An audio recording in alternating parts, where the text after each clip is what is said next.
war degdega oo hadda soo dhacay hogaamiyaha maamulka Puntland Saciid Cabdullaahi Dani oo go'aan culus qaatay kicin bulshada ka bilaabay magaalada Gaalkacyo xarunta maamulka markaasi gobolka Mudug. Puntland maxay ka damacsan tahay iska hor keenida maamulka Galmudug iyo sidoo kale beelaha degan magaalada Gaalkacyo oo ah xarunta ugu weyn ee hadda ay wada degaan dhinacyada Galmudug iyo sidoo kale Puntland. Go'aankan maxay ka yiraahdeen dadka reer Galmudug sidoo kalena Saciid Dani talaabada uu haatan colaada kaga horinayo gobolka Mudug gaar ahaan magaalada Gaalkacyo ma noqon kartaa mid uu ku helo nafis siyaasadeed. Warbixintan idinku baahi doonaa xog arrimaha isku gadaaman sidoo kalena waxaan halkan idinkula wadaagi doonaa arrimo kale oo ku saabsan filla Soomaaliya oo damacsan in weerar cir iyo dhul ay ku qaado hogaamiyaha maamulka Puntland Saciid Cabdullaahi Dani.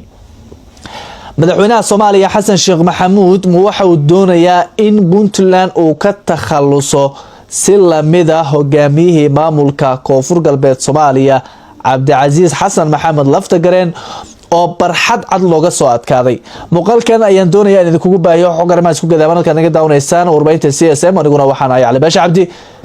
waa isniin ay taariikhdu tilmaamayso 27 bisha 7 July 2026. ma qorsheynaysaa inaad u dhoofto dalka dibadiisa mana raadinaysaa tikidhadii ugu jabnaa hay-adihii kufan haddaba shirkadda Mareeg Travel Agency Cargo oo looga haray fududeynta arrimaha safarka waxay diyaar kuula tahay wax walba oo aad uga baahan tahay fududeynta arrimaha safarkaaga. adeegyada sigaarka u heli kartid waxaa kamid ah tikidhada diyaaradaha duulimaadada caalamiga ah iyo kuwa gudaha oo qiimo jaban. adeegyada dalkugalka visa service caawimaad buuxda oo ku saabsan habka fiisa dalbashada hoteelo raaxo leh oo ku habboon miisaaniyadaada ayaanu kugu diyaarinaynaa goob walba ama garoon walba oo aanu ka dejinay xajka iyo cumrada oo si damaanad leh lagugu geynayo goobaha barakeysan ee xarameynka. kuna darso waxaan ku haynaa Cargo 24 saacadood shaqeynaya kaasi oo degdegsiimo iyo damaanad leh alaabtaada meel walba oo dunida kamid ah daqiiqad kugu keenaya.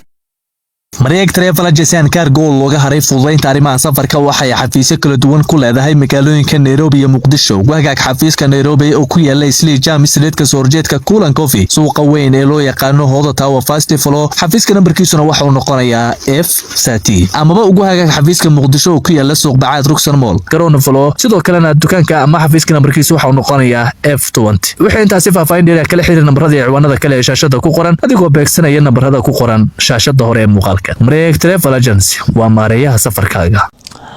haddaba hogaamiyaha maamulka Puntland Saciid Cabdullaahi Dani ayaa saacadihii la soo dhaafay waxa uu qaatay go'aan qaraar oo uu meel uga soo jeesanayo duulaan la sheegay inuu uga socdo dhinaca villa Soomaaliya.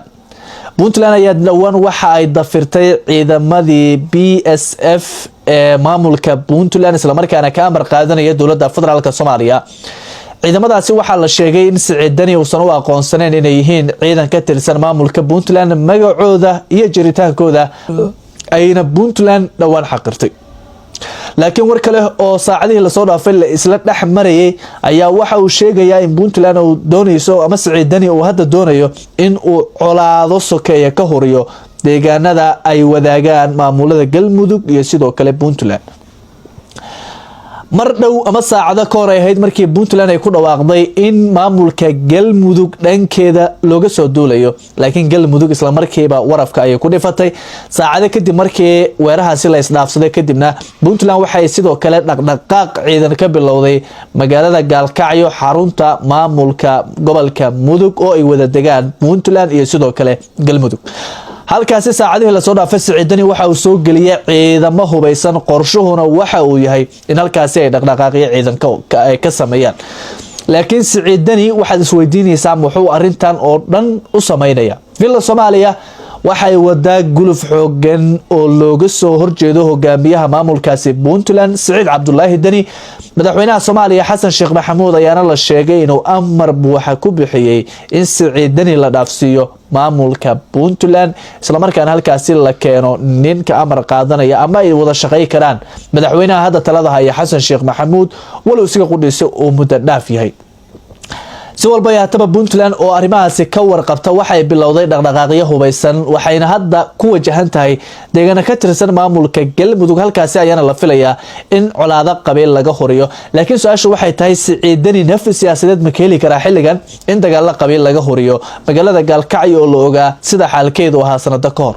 dad badan waxay qabaan in Saciid Dani talaabadaas qudheeda ay isiga qudhiisa culays siyaasadeed ku sii kordhi karto isla markaana uusan nafiska heli karin dagaal sokeeye oo laga oogo magaalada Gaalkacyo oo dhowr sano ka hor ahayd mid kamid ah meelaha ugu halista badan isla markaana ilaa iyo hadda laba khad u kala xiran oo dadka halkaasi in la isku furo halka ay u baahnaayeen Siciidani hadii uu sii kala xiro waxay noqon kartaa dhibaatooyin siyaasadeed sidoo kalena caqabadaha haatan la gudboon iyo magac dilka siyaasadeed ee markaasi lagu sameeyay ninkan ay qayb ka qaadan kartaa adigu aragtida ku aadan arrimahaas qaybta hoose ee faalada kuma tagno muuqaalkana fogeey oo gaarsiin saaxiibadada war kuma santaa la socodshada ila jaaqadka wararkayaga